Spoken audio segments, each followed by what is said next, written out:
orang Kristen kerja bukan untuk uang. Kalau saya lihat as a human being, kita ini kan sangat dipengaruhi oleh latar belakang kita ya.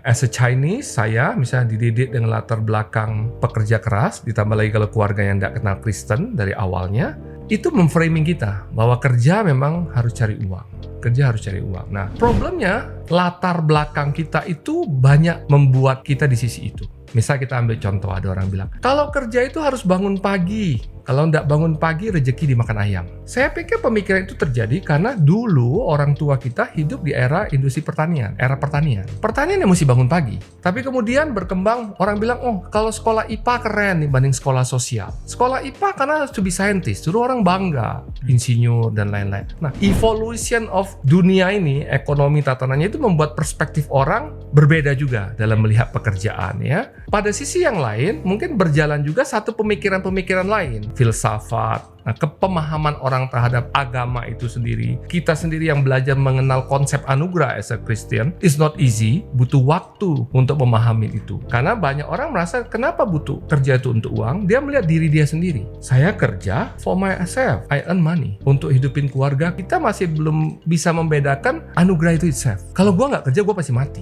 Bisa jadi malah jadi blaming kekerjaan. Iya, karena kita miskin lah, kita mesti kerja. Kalau kita tidak kerja, papa tidak kerja, kamu nggak bisa kuliah. Menurut saya tidak harusnya seperti itu. Karena itu lebih, kalau kita mengakui, oh enggak kerja untuk uang, saya pikir itu sangat dipengaruhi latar belakang kita aja, membuat kita berpikir seperti itu. Saya pribadi lebih melihat kerja itu more than the money itself. Kerja itu adalah, is a simple things like, how you use semua kemampuan yang Tuhan berikan kepada kita, make impact di dalam kehidupan ini. Itu menurut saya jauh lebih meaningful. Jauh kita bisa bilang lebih kayak, you will leave a legacy at the end. Legasinya itu sesuatu yang different. It's not about money itself.